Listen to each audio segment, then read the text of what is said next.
What's going on, guys? Good morning. Welcome into another pre-market live stream here with the Everyday Growth Advisors. Hope you are having a good morning, good evening, wherever you are.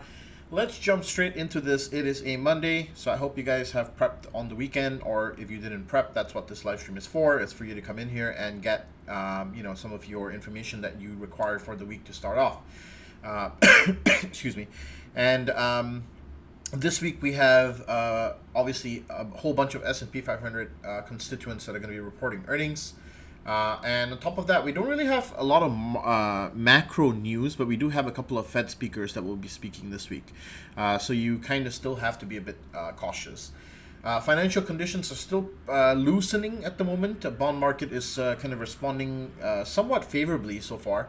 Yields did have an uptick within the past 2 sessions or so. So I'll be watching that one pretty closely. The 10-year yield has been on an uptick for a little while.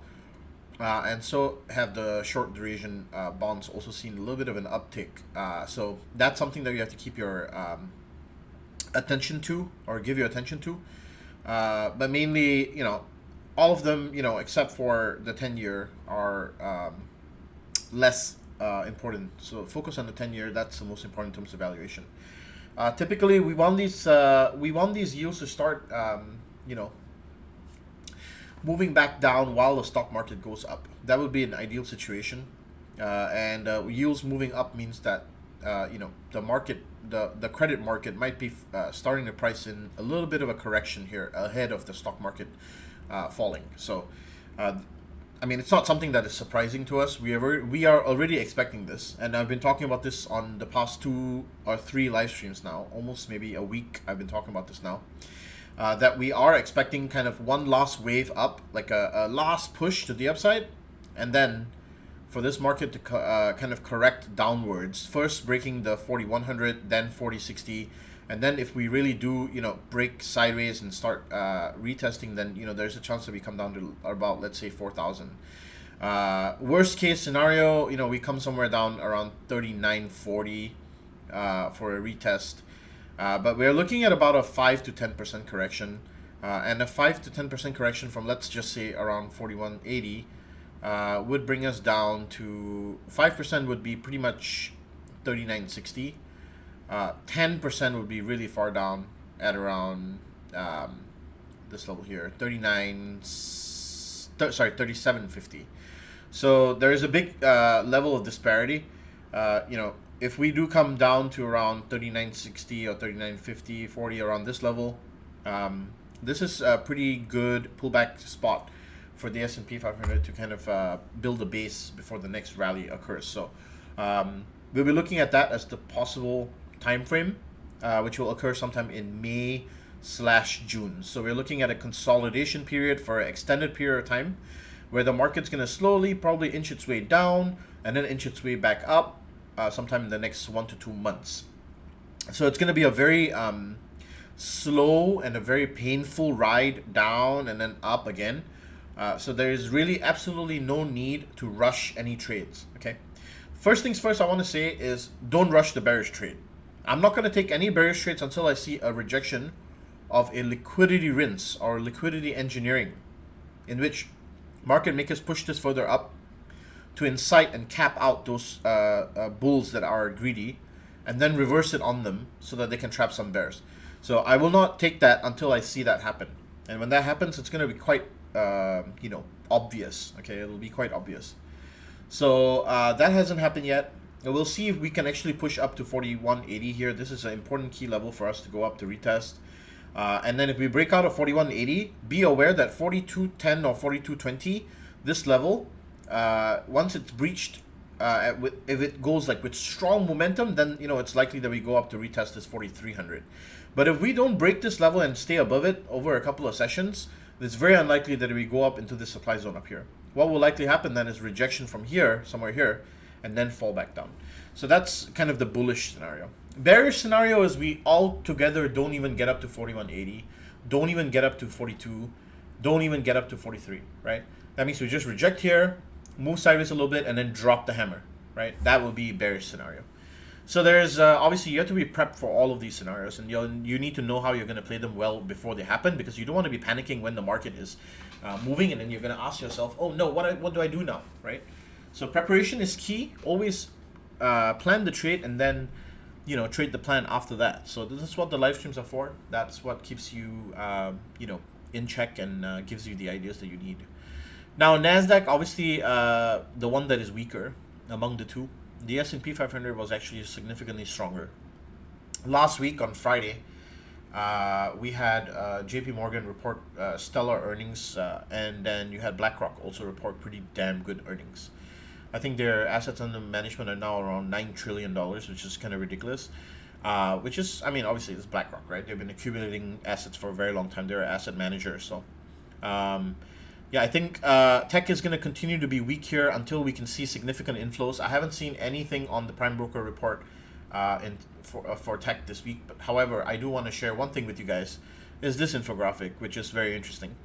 As you can see, dumb money confidence still continues to rise here. And it's going to kind of get greedy to in this over kind of bought level. Smart money has already been unloading for the past couple of weeks, and so I've highlighted this to you. This is not new information, okay? For those of you that are watching the stream for the first time, this might be new information to you, but this is not new information to us. We have been following this for a very long time already. I've posted this infographic at least 3 times since it started converging, and I told you guys that smart money is unloading while retail and, well, let's just call it dumb money, right? Is buying these dips, right? So the liquidity that is being provided by retail to hold this market up is being unloaded into by smart money, which is the reason why that outflow from tech and semiconductors are being upheld.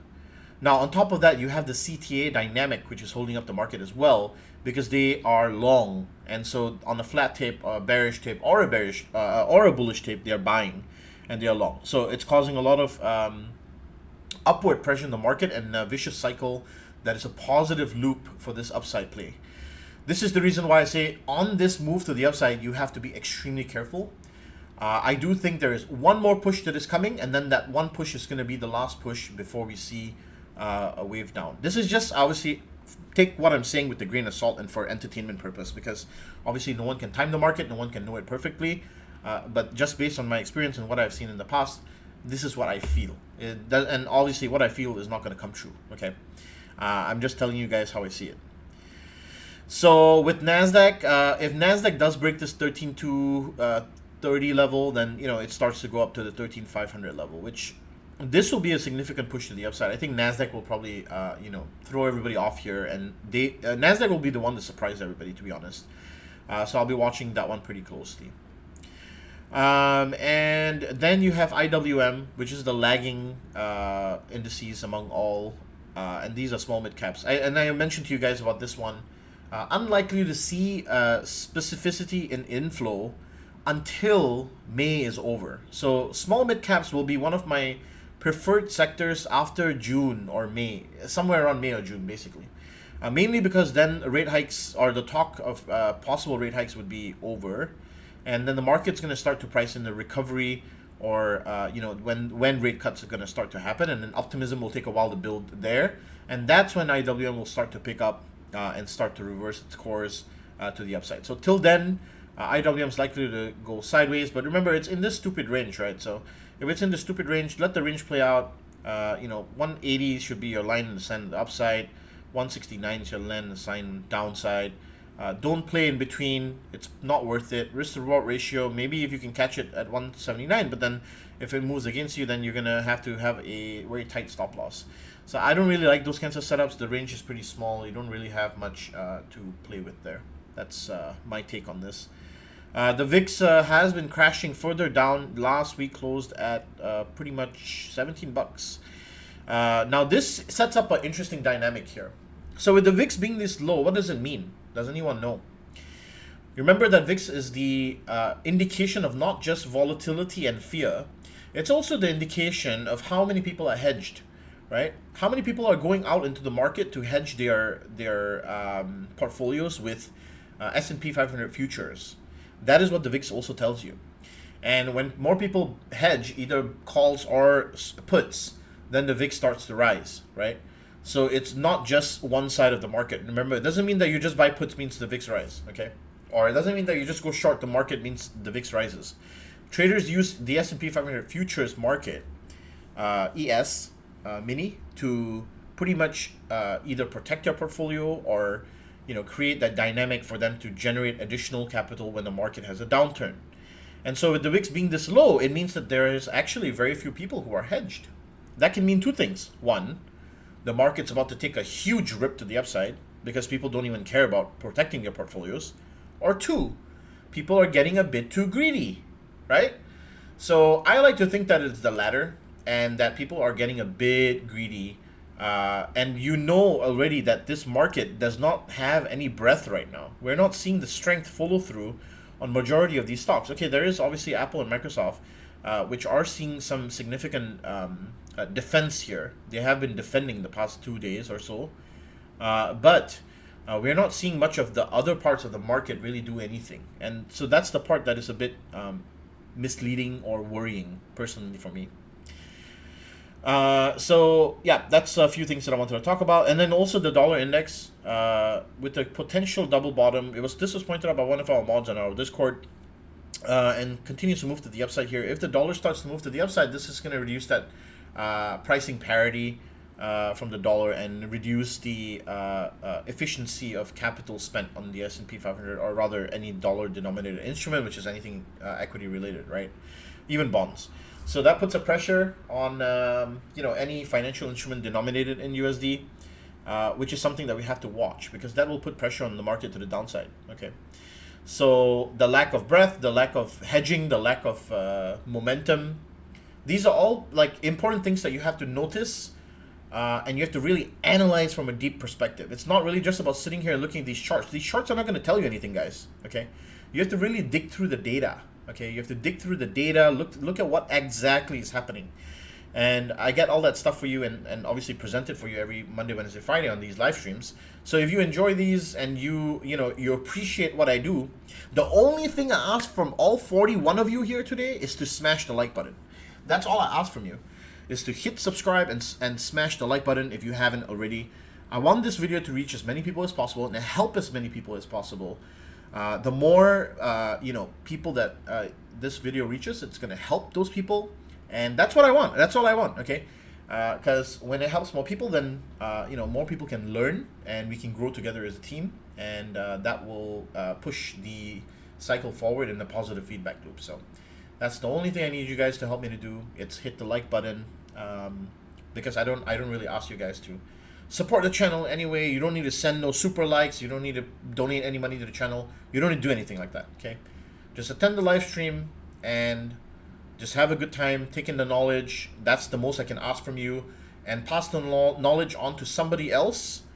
And hopefully, by passing that knowledge on to somebody else or sharing with somebody else, their life becomes better. Their life becomes enriched. They are prepared for the stock, the market, and they know the things that they are supposed to know. And that's all I want. Okay, now, usual suspects. I know some of you are going to ask for Tesla, so I already have covered this one, and I'm going to just talk about it very briefly. From the technical perspective, this is forming a pennant, and from my perspective, I think that Tesla is going to have a bad earnings. Okay, now, don't shoot the messenger. What I'm looking at is the data. Okay, once again, I'm going to reiterate that everything that I do is data related, is data dependent. I don't make decisions emotionally. That's not the kind of person I am. People who know me very well, I'm a robot, okay? And that's the reason why the stock market is a very boring place, because you have to be like a robot, okay? So very personally, I know that on good authority, Tesla's, I'm just going to give you one of the tidbits from what I posted on Discord. I will tell you what is the data for this one, okay? Tesla demand mentions in terms of social media mentions are down 13% year over year.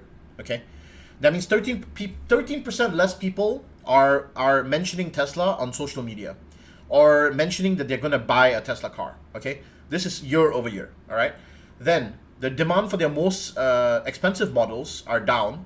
Okay, the boost from their price reductions are fading. All right. the EV purchase mentions. So the mentions on social media aggregated where people are talking about talking about purchasing EVs in general. Okay, not just Tesla. This is down by 32% year over year. Okay, that's a lot, right? That's a lot. 32% is a lot. So less people are talking about buying EVs. Okay, and then you have lower gas prices, which is also impacting decisions based on EV. Okay. Now, the implied move of Tesla this week for the earnings is going to be 8.5%. Okay. And if you look at a 8.5% move, we're talking 8.5% either down or up. Remember, earnings is a flip, right? So assuming, let's just say, right, here or pretty much here, right? So it either goes down and breaks below this pennant and goes down to this 167 level, which is the previous support, okay? Or it goes up and rips all the way to 198, which is the previous level of, or rather the key pivot for bulls, okay? So this is the two, these are the two setups that Tesla could potentially go and go into, okay? Now, I like the bearish setup because based on the data, obviously, it shows that they're unlikely to do extremely well. But Tesla has obviously, it has surprised us before. So I'm not going to put like a very confident one on this one. In fact, I think Tesla is the least confident one on this earnings place that I have this week. I'm only looking at three. I'm looking at Netflix, Tesla, and Morgan Stanley. Those are the three that I'm going to play this week. But I do like the bearish setup. So it's a very simple thing. Below 180, it would give me the green light to start to take this one. If it can break below 180, like, come below 180 like this, and then retest 180, and then fall, that would be beautiful. If it doesn't do that, then, we'll just take it as it comes, okay?